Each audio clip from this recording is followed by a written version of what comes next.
낙동강. 강원도 태백산에서 발원, 봉화, 안동을 거쳐 밀양, 부산에 이르는 1300리 물길.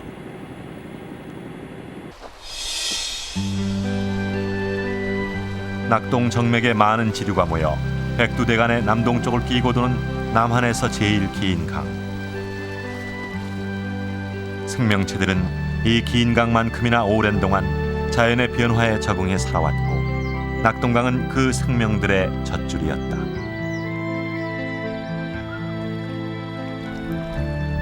사람들도 강을 찾아 그 속에서 삶의 터전을 이루었고, 자연의 섭리를 받아들이면서 자연과 강이 함께 살아왔다.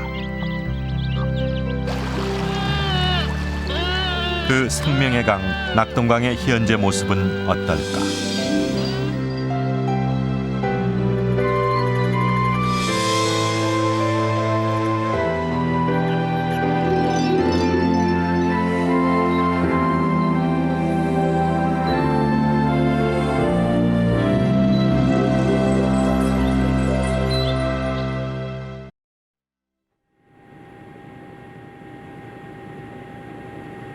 태백산, 해발 1567m. 낙동강의 첫 물길이 시작되는 이곳 태백산은 3월에도 눈을 머금고 있다.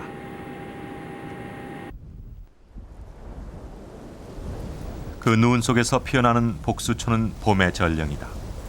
예로부터 그 강인 함매 복과 장수를 기원하는 꽃으로 여겼다.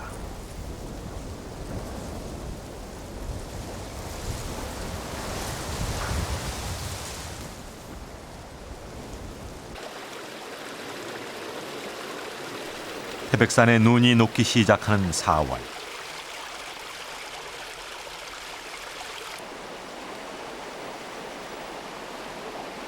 태백산 남쪽 계곡의 낙동강은 이미 강원도를 벗어나 경북 봉화에 접어든다. 최상류 봉화는 낙동강에 때묻지 않은 자연의 모습을 그대로 보여주고 있다.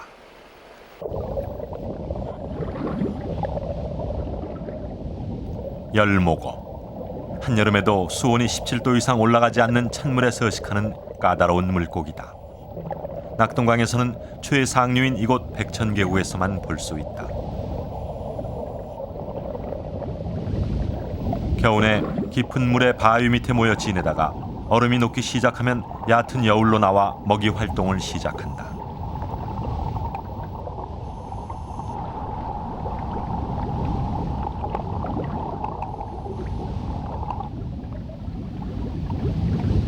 산천어도 작은 여울을 찾았다. 산천어는 원래 수홍어였다. 그런데 바다로 회유하지 않고 산간 계곡에 서식하여 산천어란 이름을 갖게 됐다.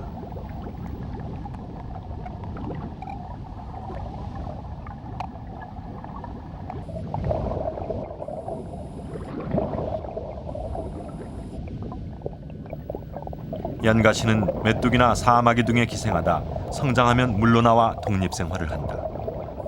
생긴 모습 때문에 철사벌레로 부르기도 하는데 물고기의 먹잇감이 되기도 한다.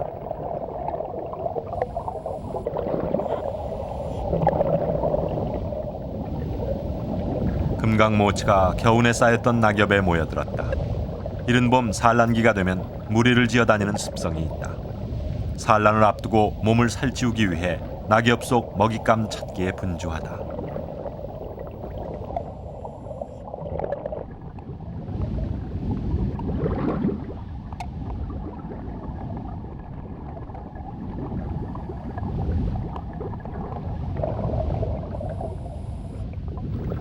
물속 낙엽에는 유기물이 많이 붙어 있어 이를 먹이로 하는 수소곤충들에게는 생활 터전이기도 하다.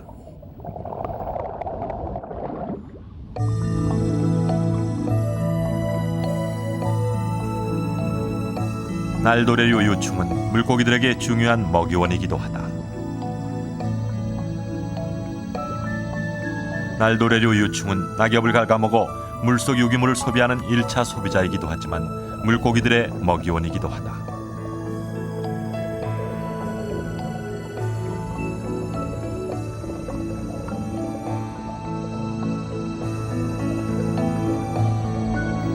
육식성인 둑중개가 잔뜩 긴장하고 먹이를 노리고 있다.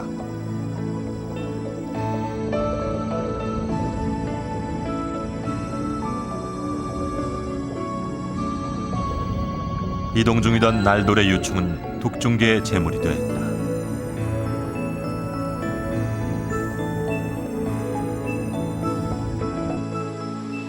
최상류 낙동강 지류의 수소 생태는 이렇게 때묻지 않은 원시 자연의 모습을 갖추고 있다.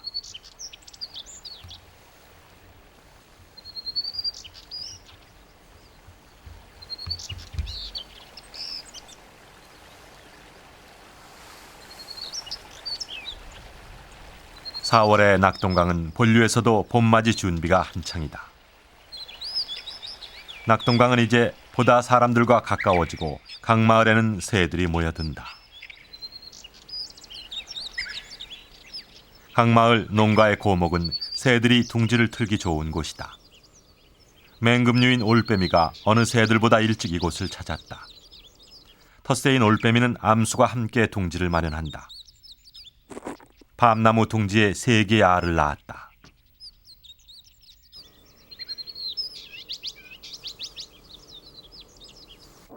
알을 품고 부화시키는 것은 암컷의 몫이다.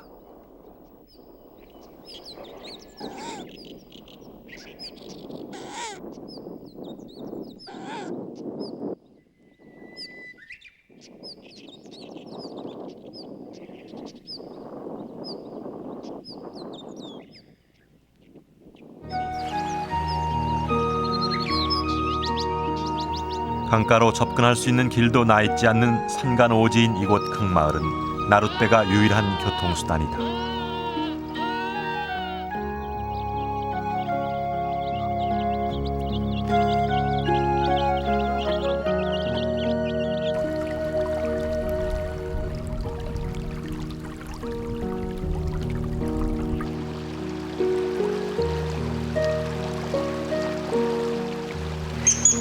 쇠딱따구리는 죽은 고목을 찾았다.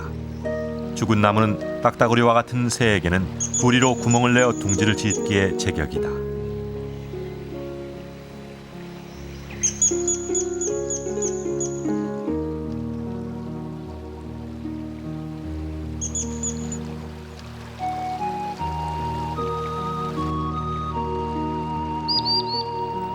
깜짝도여도 강가 모래밭에 둥지를 틀고 알을 놓았다.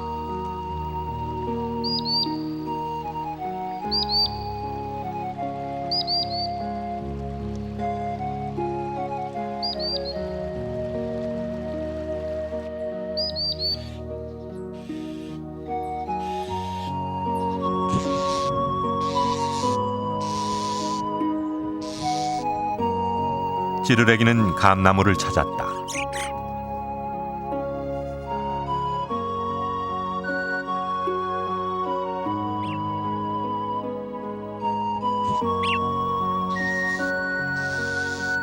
농가 주변의 재료를 물고 와 암수가 부지런히 둥지를 마련했다.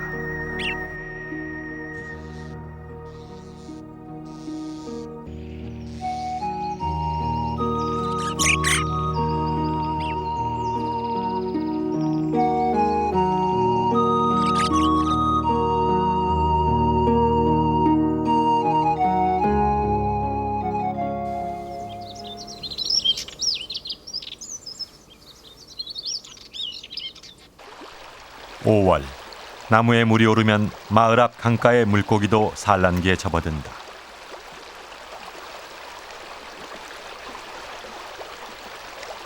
꺽지는 일급수 어종으로 주로 얕은 소의 바위가 있는 곳에 산란장을 마련하는데 이는 수컷의 역할이다.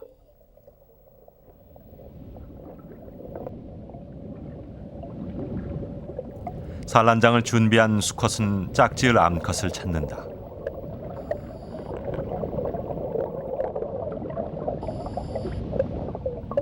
암컷을 유인해 산란장으로 데려가는 수컷.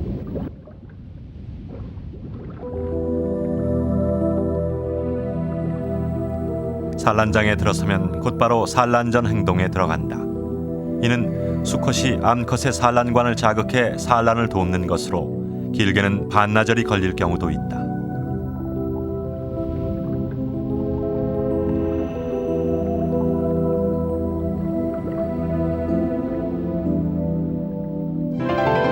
(4시간의) 산란전 행동을 마치고 마침내 산란에 들어간다.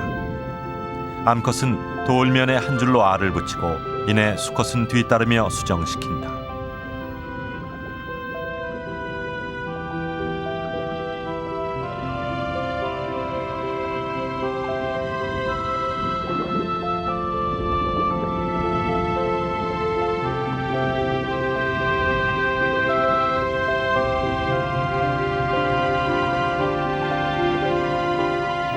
한쪽 면에 다른 암컷이 낳은 알들이 붙어 있다.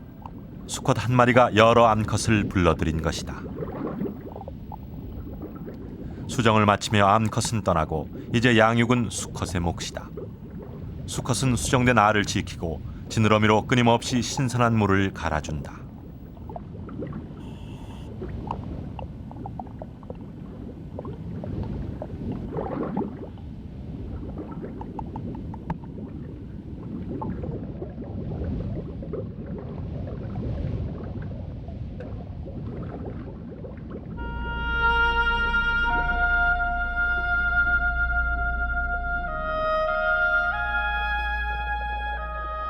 잠시 쉴 틈도 없이 꺽지의 부성에는 밤까지 이어진다.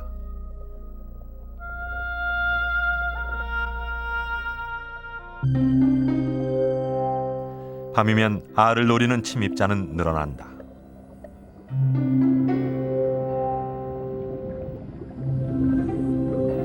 잠시 비운 사이 돌고기가 침입했다.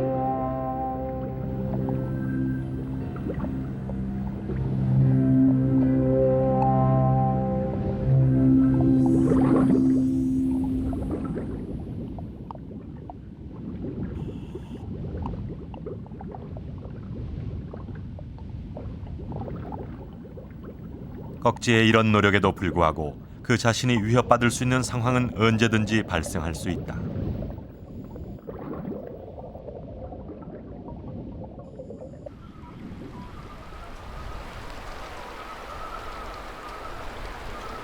밤이면 물가로 나타나는 수달은 최대의 물고기 포식자다.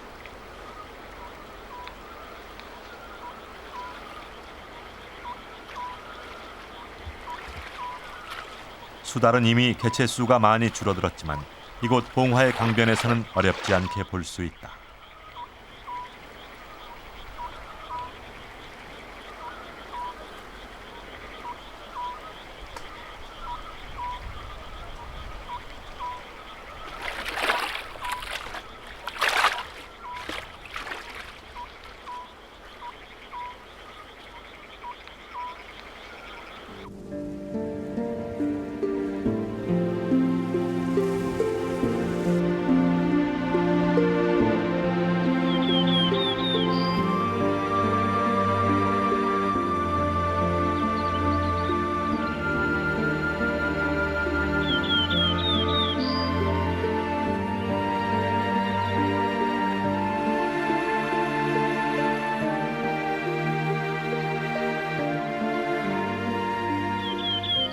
한편 강마을 농가 뒤 밤나무 둥지에서는 올빼미의 부화가 임박했다. 품고 있는 알 속에서 부화를 알리는 소리가 들린다.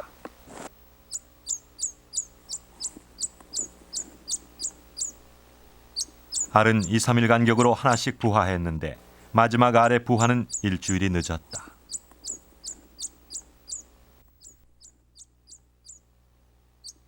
포란과 부화에서 올빼미는 암수 역할이 분명하다. 둥지 안에서 먹이를 먹이고 새끼를 돌보는 일은 암컷의 몫이다.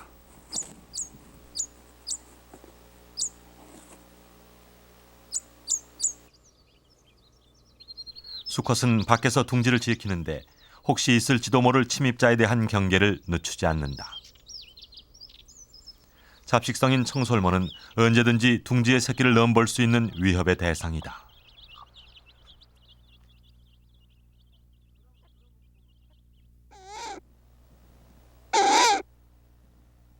암컷이 먹이를 물고 있다. 수컷이 가져다 준 먹이로 암컷은 자신이 먹기도 하지만 대부분 새끼들을 먹인다.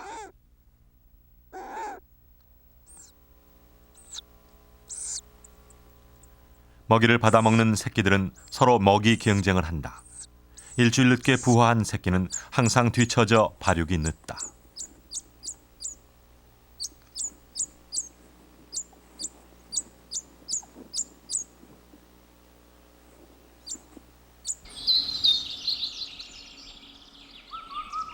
산간 지역인 이곳 상류 지역은 다른 곳보다 봄이 늦게 찾아온다.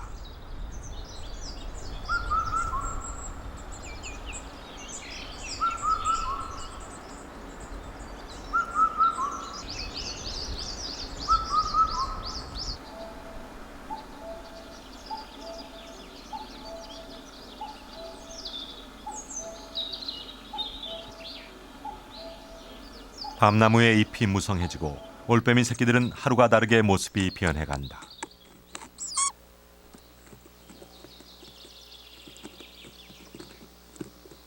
먼저 부화한 새끼는 이제 눈도 뜨이고 어느 정도 날갯짓도 가능해졌다. 이때부터 어미는 이미 둥지를 떠나 밖에서 지켜보고만 있다.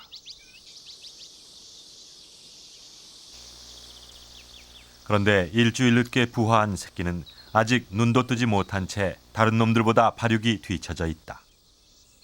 이 올빼미 새끼들에게도 냉혹한 적자 생존의 법칙이 적용됐다.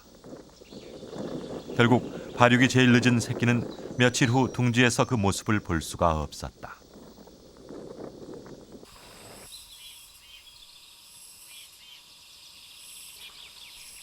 올빼미 둥지로 원앙이 한 마리가 날아왔다. 산란할 장소를 찾아온 것이다.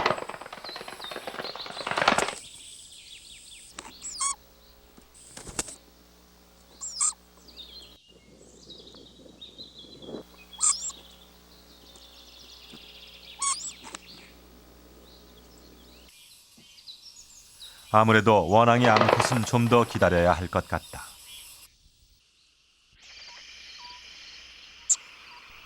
올빼미의 둥지에 심상치 않은 조짐이 보였다. 밖을 기웃거리던 새끼들은 급기야 둥지 밖을 나선다. 이소가 시작된 것이다.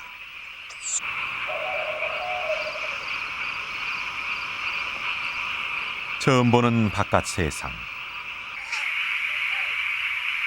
수컷은 소리로 계속 새끼들의 이소를 부추기고 있다.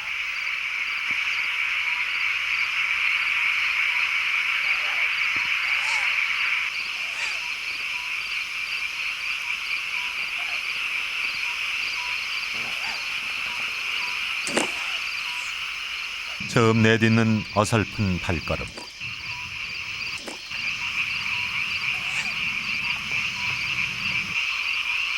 어미는 둥지 위 나뭇가지에 앉아 주변을 경계하며 새끼들의 이소를 지켜본다.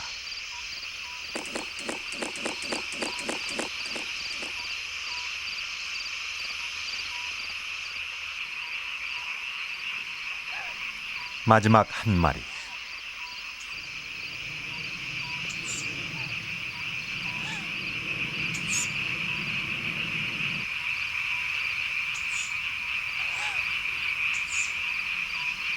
아무래도 용기가 나지 않는 모양인지 안으로 들어가 버린다.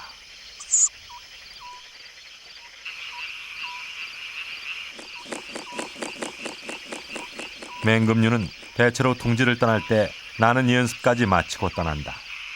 그런데 올빼미는 날 수 있기 전에 둥지 아래로 뛰어내려 걸음마부터 시작한다. 처음 밟아보는 땅. 스스로 먹이 사냥을 할 때까지 어미는 이들 새끼를 훈련시키며 계속 돌봐주게 된다.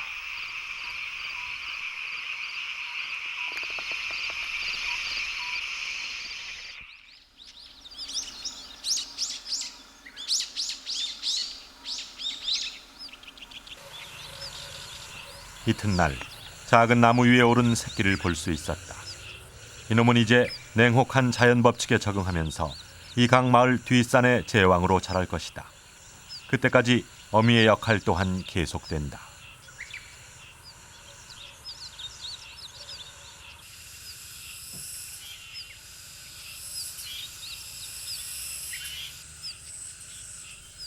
밤나무 둥지는 이제 새 주인을 맞이했다. 애타게 기다리던 원앙이 올빼미가 이소한 날 바로 밤나무 둥지를 차지했다. 알은 하루 간격으로 6개를 놓았다. 어미는 알의 온도를 일정하게 유지하기 위해 몸에서 뽑아낸 깃털로 감싸고 포란한다. 수컷은 짝짓기를 마치면 어디론가 떠나버린다. 이제 포란과 부화는 모두 암컷의 몫이다. 암컷은 하루에 2번 먹이 활동을 위해 나들이를 하는데 이때도 알을 꼼꼼히 덮어 보온에 신경을 쓴다.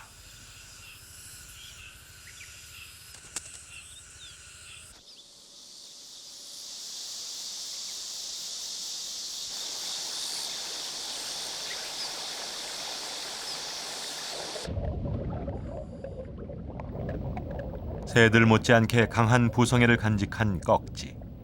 산란 후 2주 동안 꺽지는 무사히 산란장의 알을 지켰다.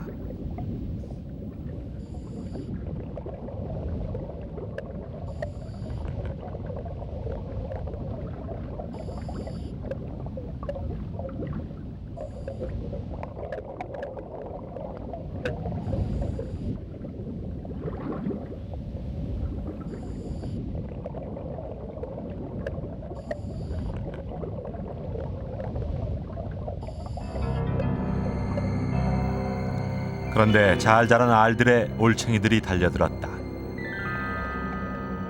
알을 먹는 것일까?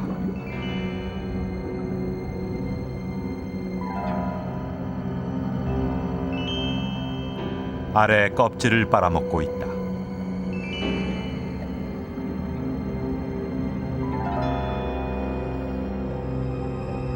빨고 난 알은 깨져 있었고 치어는 무사했다.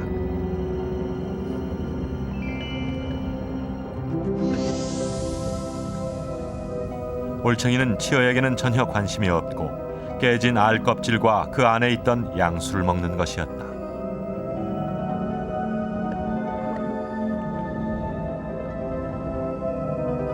잡식성인 올챙이가 꺽지 치어를 먹지 않는 것은 특이한 생태 현상이다.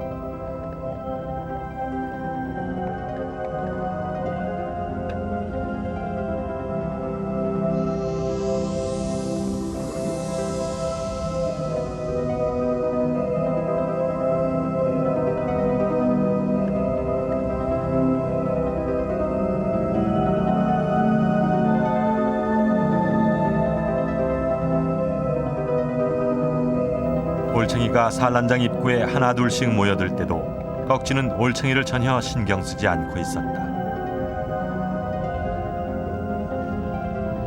꺽지는 올챙이가 어떤 역할을 하는지 알고 있었던 것이다.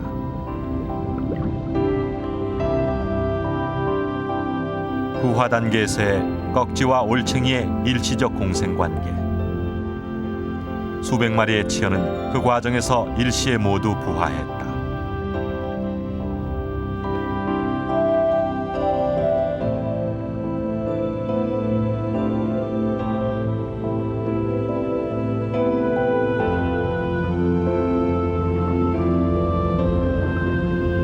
깨어난 치어는 수컷의 보살핌 아래 일주일 정도 난황의 영양분을 먹으면서 자란다. 반경 5m 정도 영역의 작은 소 하나를 완전히 차지한 꺽지. 산란장 마련부터 한 달에 걸린 부성에는 이렇게 결실을 맺었다.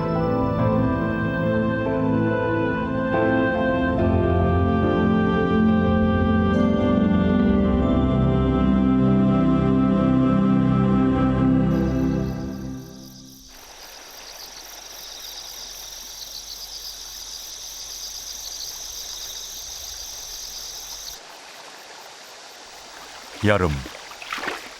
더위를 식히고 한낮 동안 올라간 기온을 내려주는 강은 더할 나위 없는 아이들의 놀이터이기도 하다.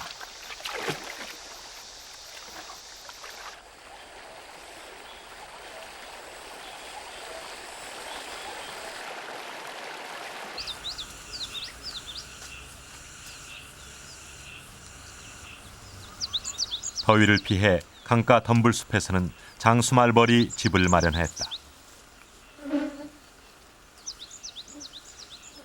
한 마리의 여왕벌이 낳은 알이 고치를 벗고 애벌레가 되었다. 애벌레는 자라서 다시 일벌이 되고 그 일벌은 다음에 애벌레를 키운다. 야구공만 한 이 집은 농구공만 한 크기로 커져 식구가 불어난다.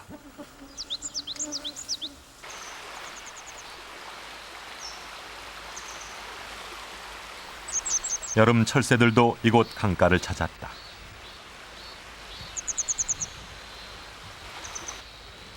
노랑 할미새 한 쌍이 강변 돌 틈에 둥지를 마련했다. 말벌도 이들에게는 먹잇감에 불과하다.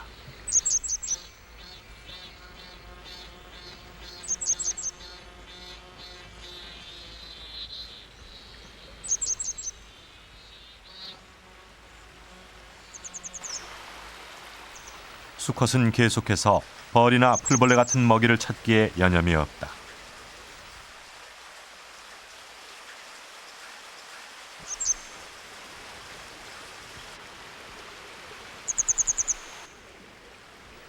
암컷 노랑 할미새는 둥지의 새끼 돌보기에 여름이 바빴다.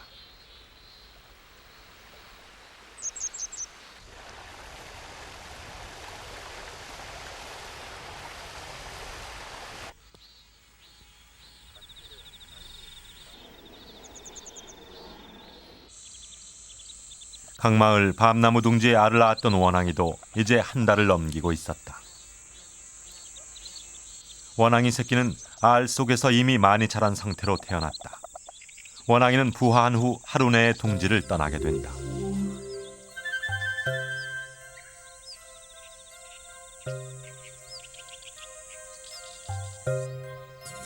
나무 높이는 3m 정도. 뛰어내릴 둥지는 높지만 큰 망설임 없이 새끼들은 뛰어내린다.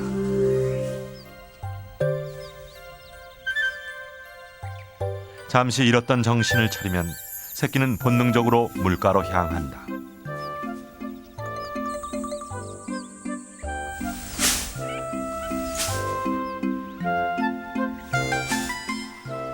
어미는 새끼가 물가로 갈 수 있도록 길을 안내하고 주위의 천적들로부터 감시를 소홀히 하지 않는다. 물가로 가기까지가 가장 위험한 순간이다. 들쥐를 비롯한 각종 천적들이 이들을 노리기 때문이다. 물러온 새끼들은 한 고비를 넘겼다. 이제 이곳 강변 풀숲에서 먹이도 구하고 잠도 자면서 점차 어미의 모습을 닮아간다.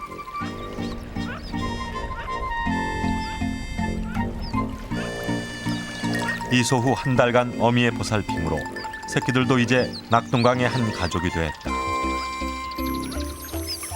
원앙이는 여름 철새지만 낙동강 상류의 이곳 봉화 지역에는 주변의 풍부한 먹이와 서식 조건이 좋아 많은 수의 원앙이 텃새로 살아간다.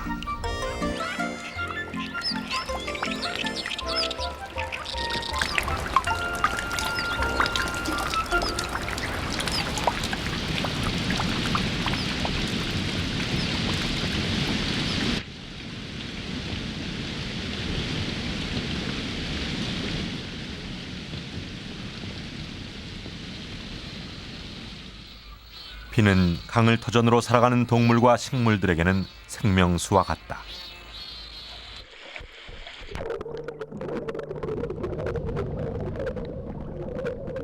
쉬리는 자갈이 많은 여울에서 주로 볼 수 있어 여울각시라 부르기도 한다. 떼지어서 여울을 이리저리 옮겨다니며 먹이 활동을 한다.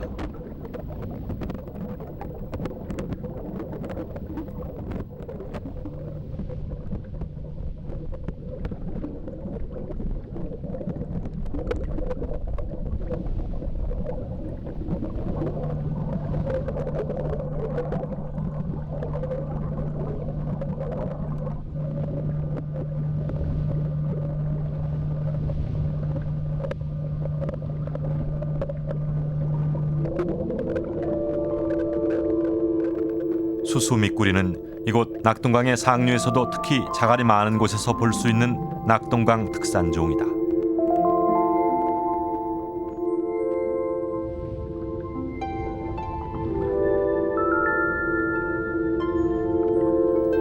범고기라 부르기도 하는 수수미꾸리.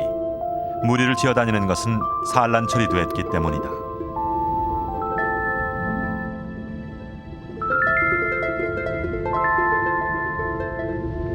산란기가 되면 순놈들은 한 마리의 암놈을 따라 그 뒤를 따른다.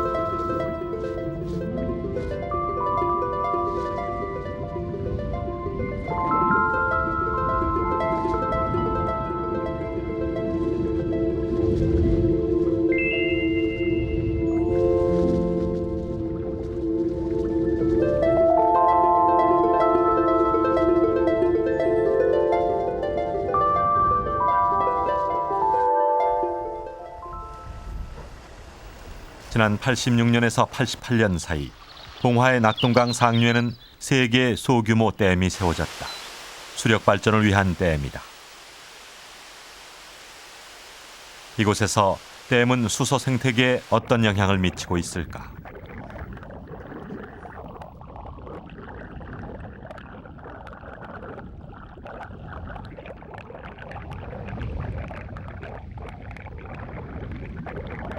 갈견이, 쉬리 같은 여우를 타는 물고기들이 댐 아래 모여들었다.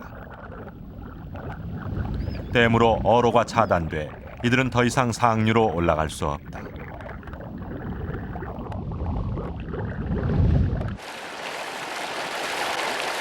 댐 한쪽 곁에 낮은 계단식 콘크리트 바닥으로 갈견이가 필사의 오름을 하고 있다.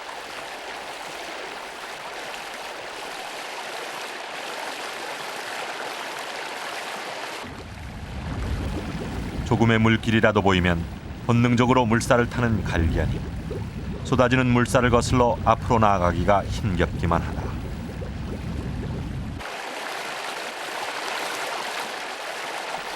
댐벽에 다다른 갈견이는 중간중간 놓여진 돌을 징검다리 삼아 2차 도약을 준비한다.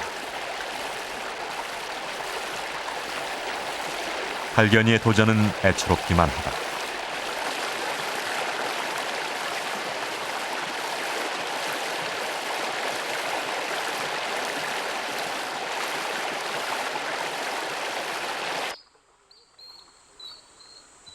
댐 안쪽은 강이 아니라 호수가 됐다.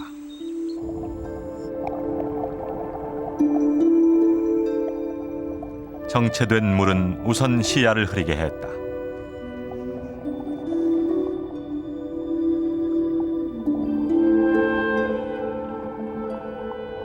물이 흐르지 못해 정체된 댐 안은 자정작용을 저하시켜 부영양화된다.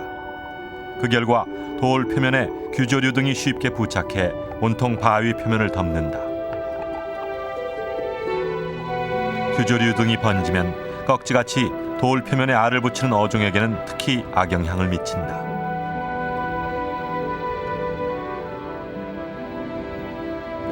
물이 유입되는 댐 상류 쪽에 꺽지의 산란장이 마련됐다. 상류 지역의 산란장과는 비교가 안 될 만큼 적은 수의 치열을 어미가 지키고 있었다.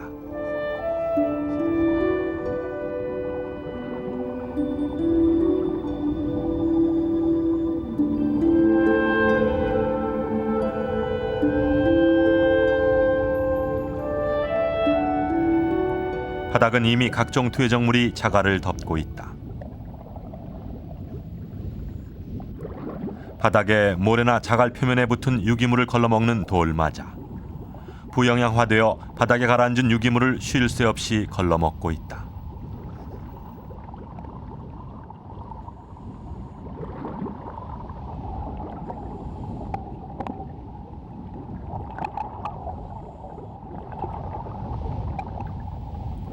칼납자로는 물의 흐름이 완만한 강변 쪽이나 웅덩이 같은 물이 정체된 곳에서 주로 볼 수 있다. 물 흐름이 빠른 상류 같은 곳에서 잘 볼 수 없는 종이지만 댐으로 인한 서식 환경 변화에 오히려 개체 수가 늘었다.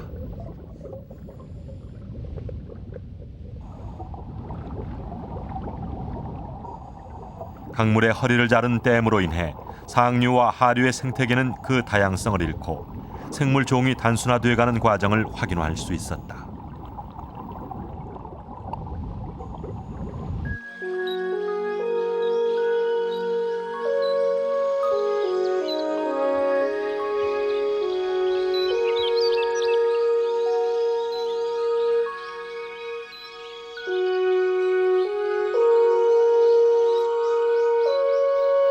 상류에 막혔던 3개의 댐 아래로 낙동강은 안동에서 또 다른 댐을 만난다. 안동호는 강이 호수가 되면서 이 지역 사람과 생물들에게 큰 변화를 가져왔다. 거대한 호수에서 발생하는 안개로 이 지역 여름 기후까지 변했다.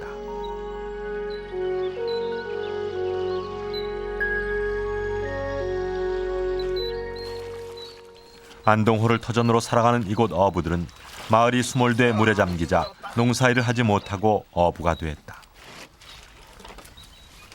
한때는 한 배 가득 잡히던 잉어와 붕어도 이제는 그 마릿수를 손으로 꼽을 정도다.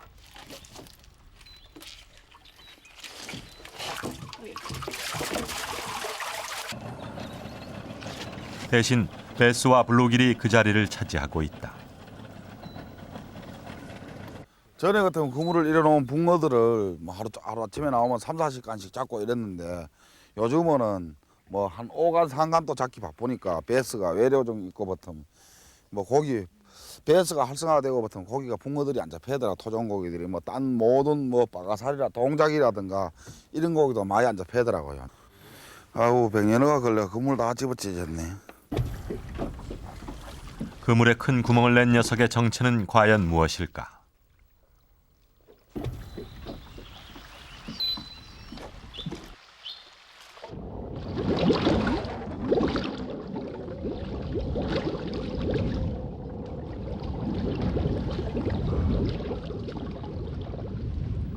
전형적으로 때만에 황폐화된 바닥 모습을 이곳에서도 볼 수 있다.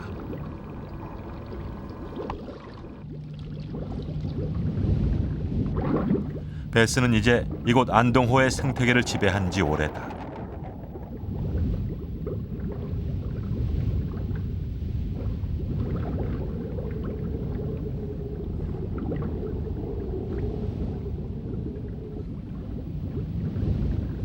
미국이 원산지인 블루길. 베스와 함께 강한 육식성으로 토종 물고기의 생태계를 교란시키는 주범으로 알려져 있다.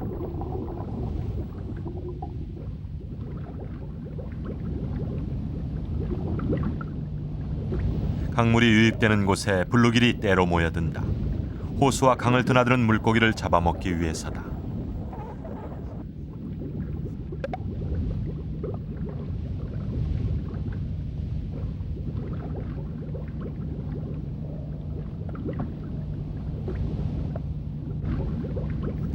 이제 곧 먹이가 귀해지면 같은 종끼리 먹고 먹히는 극한 상황이 초래될 것이다.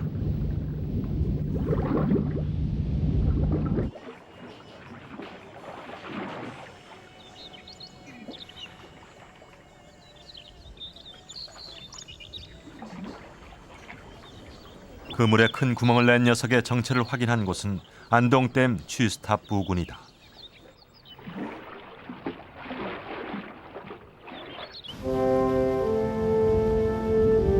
백연어다. 길이는 대략 1m 50cm.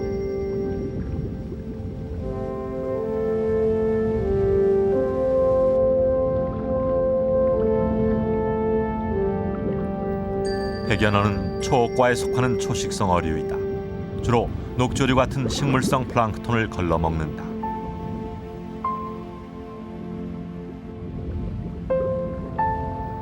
그러나 이들의 새끼가 잡힌 적은 한 번도 보고된 적이 없다. 원래 강에서 번식하는 백연어는 이곳 호수에는 그 조건이 맞지 않기 때문이다.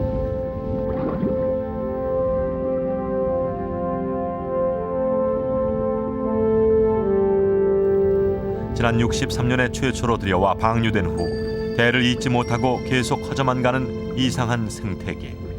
백연어 자신도 외래종 도입 정책의 최대 피해자가 됐다.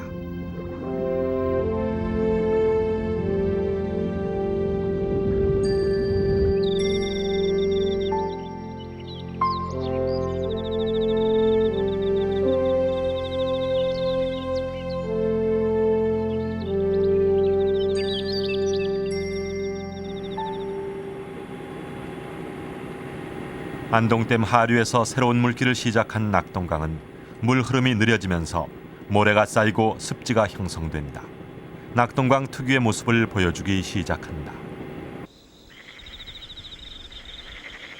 안동시 외곽 지역에서 비교적 잘 보존된 새로운 습지를 발견했다. 물이 정체되어 생기는 웅덩이를 중심으로 습지는 모습을 갖추어 간다.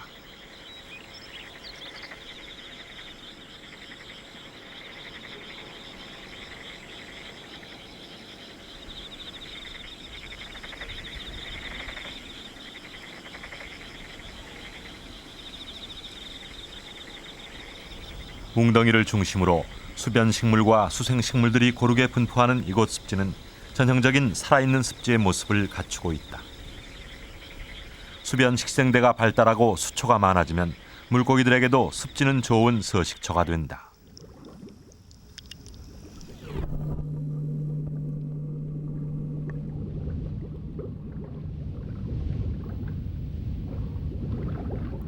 수중수초는 어류들에게는 산란장으로 치어에게는 은신처로 제공된다. 광합성과 유기물 흡수 등으로 물의 자정작용에 이바지하는 습지에 빼놓을 수 없는 요소다.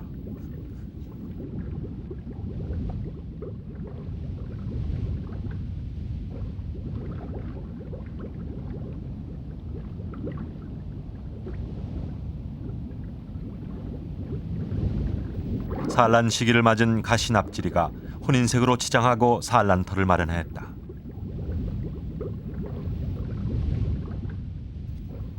가시납지리가 산란을 하는 곳은 말조개다. 아래쪽에 입수공과 위쪽에 출수공을 사용해 먹이를 걸러먹는데 가시납지리는 이 말조개의 출수공에 산란관을 삽입시켜 산란을 한다.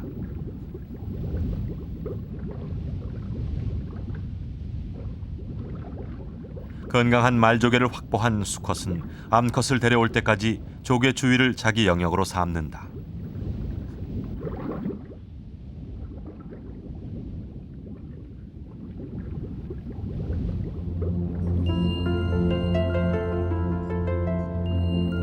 수컷은 화려한 혼인색을 뽐내며 암컷을 유인하러 다닌다.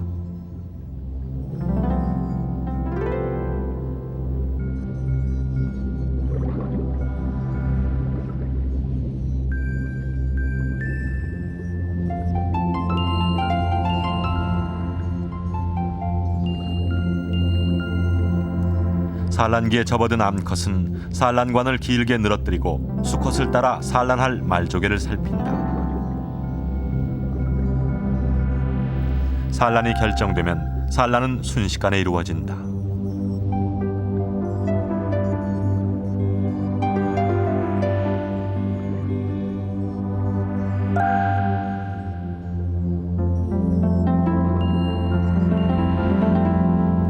암컷의 산란 후 수컷은 뒤따라 수정을 시키고 암컷은 떠나버리지만 수컷은 부화할 때까지 산란 조개를 지킨다.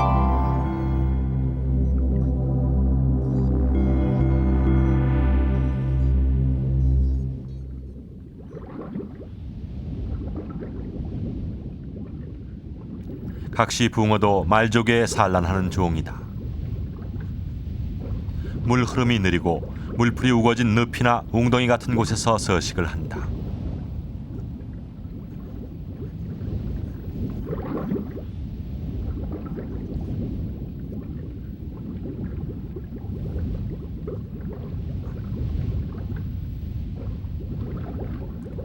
참중고기도 조개에 산란을 하는 종으로 우리나라 특산 종이다.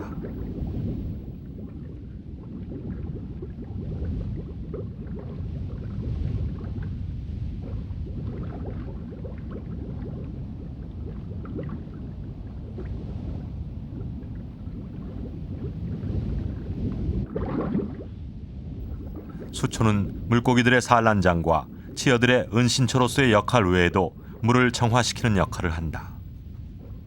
광합성의 결과 잎에서는 산소가 발생되어 물속 용존 산소량을 높인다.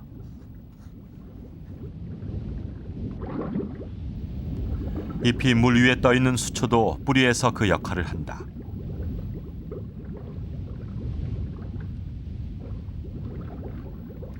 뿌리에 있는 박테리아와 미생물에 의해 유기물이 분해되고 그 과정에서 생성된 산소를 뿌리는 머금고 있다가 물로 되돌려준다.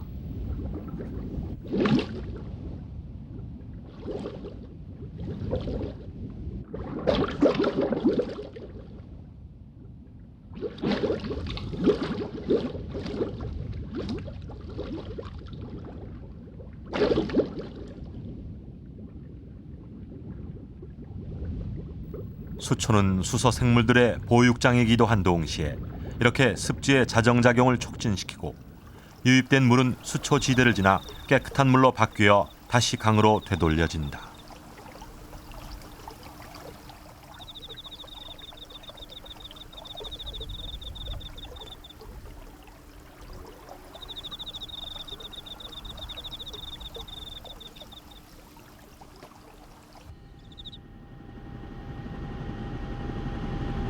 이런 습지는 안동 이후 상주까지 비교적 넓게 분포돼 있고 낙동강의 건강한 생태를 유지시켜주고 있다.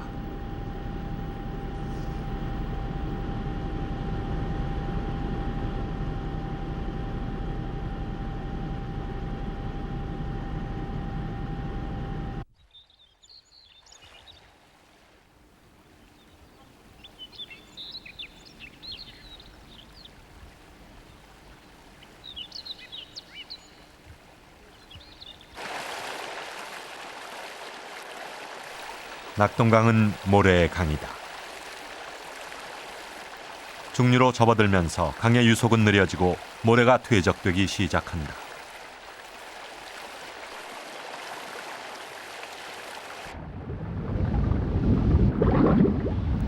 모래는 주로 지류와 본류의 유속이 빠른 곳에서 끊임없이 운반되고 있다.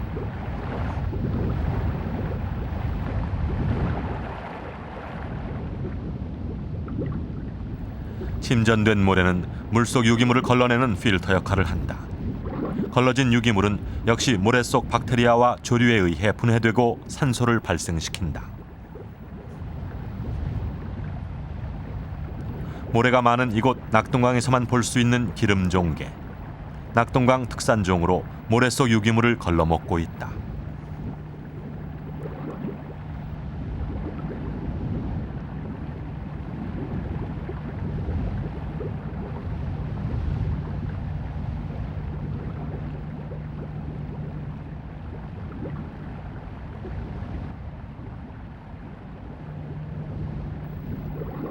모래는 이들 물고기들의 은신처로서 기름종개는 모래가 없으면 살아갈 수 없는 모래의 지표종이다.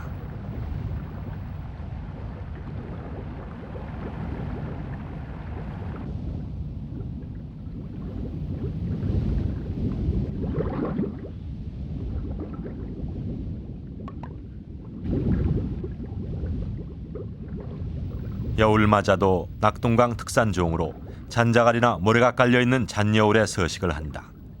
99년 환경부 생태조사단에 의해 낙동강 신종으로 보고된 여울마자는 낙동강에서도 찾아보기 힘든 희귀종이 됐다.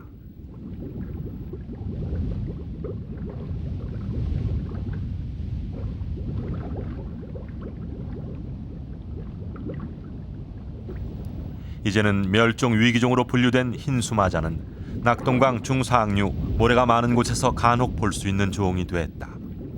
그 희소성으로 흰수마자에 대한 생태는 아직 정확하게 알려지지 않고 있다.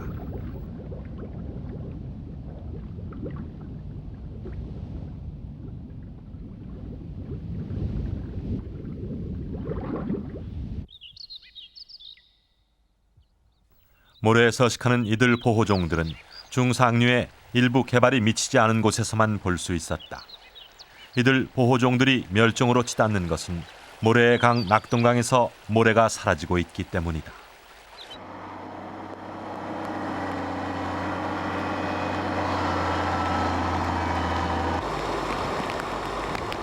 모래는 개발화 시대에 강에 널려져 있는 골재 자원으로 지난 수십 년 동안 특히 낙동강에서 많이 파헤쳐졌다.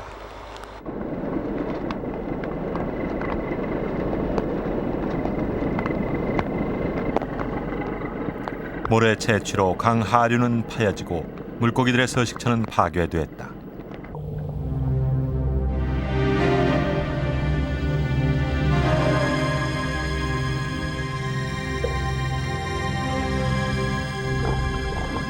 특히 모래 채취가 행해지는 하류는 모래가 뒤집어지면서 물고기들에게는 치명적인 영향을 미친다.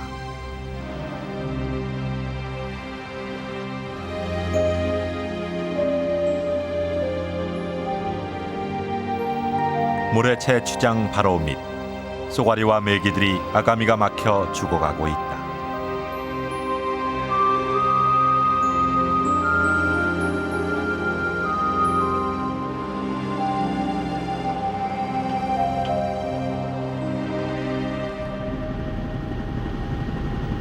모래 채취는 낙동강 중하류 거의 전 구간에 걸쳐 경북 경남의 8개 지자체에서 무분별하게 이루어지고 있다.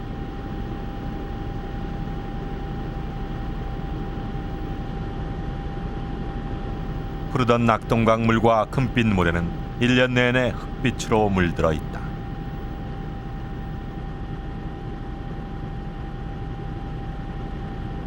그러나 무엇보다도 더 심각한 것은 모래 채취로 인한 낙동강 습지의 파괴다. 서대구 습지는 대구의 금호강이 합류되는 곳에 발달된 낙동강 최대의 습지였다.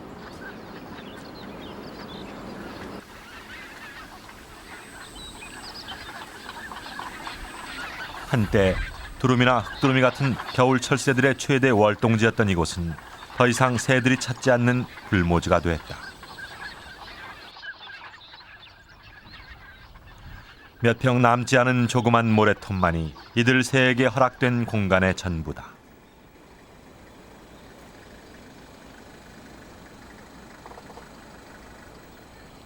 언제부턴가 이곳엔 흑두루미 모형이 세워졌다.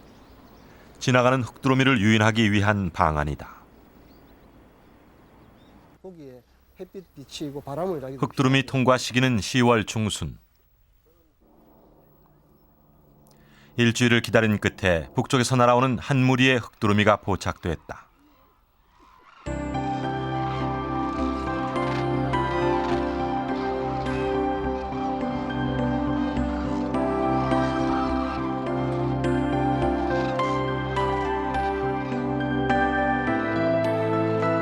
서대구 습지는 90년도까지도 흑두루미들의 최대 월동지였다.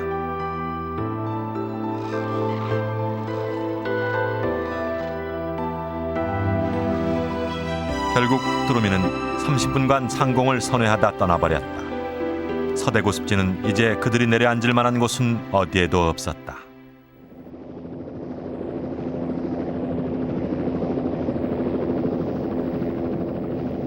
낙동강은 경남에 접어들었고 남지 밀양을 거치면서 대부분 습지는 경작지로 변했다.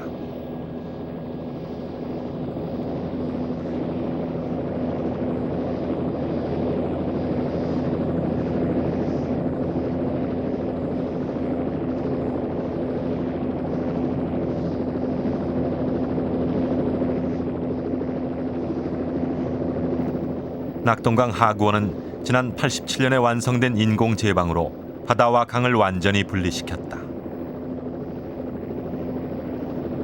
낙동강 전체를 국내 최대 인공 담수호로 만든 것이다.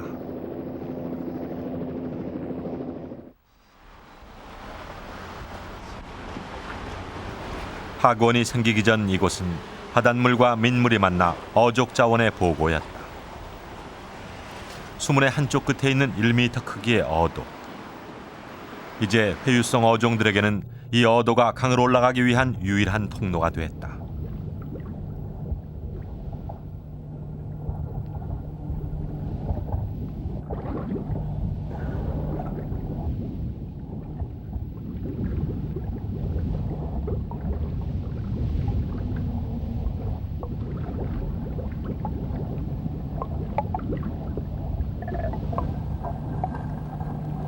가을 산란기를 맞은 숭어가 어도 앞에 모였다. 한때는 경상북도 상주까지 올라갔었던 숭어. 지금은 낙동강 하구 끝자락에서 이렇게 머물고 있다.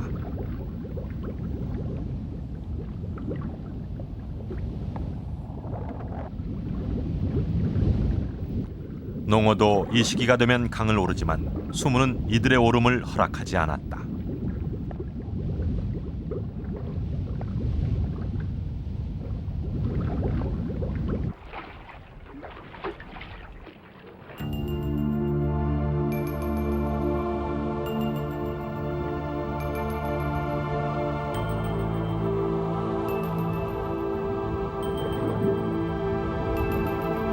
하구원 안쪽 낙동강 물이 정체되어 부유물이 쌓이고 깊이를 알 수 없을 정도로 침전물이 쌓였다.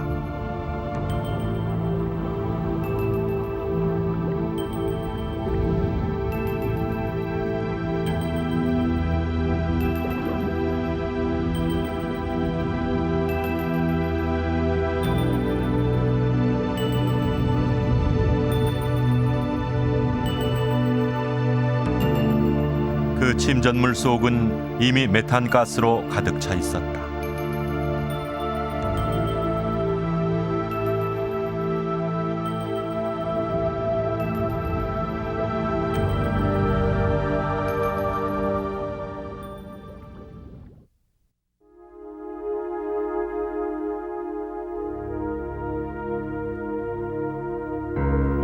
낙동강 끝자락 하구 모래개펄.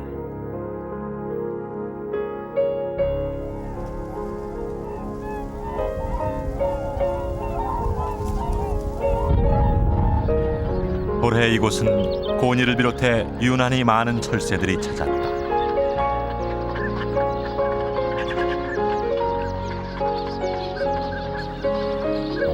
하구원 위쪽 어디에도 안식처를 찾지 못한 철새들이 하구원 밖 낙동강 최하류를 찾은 것이다.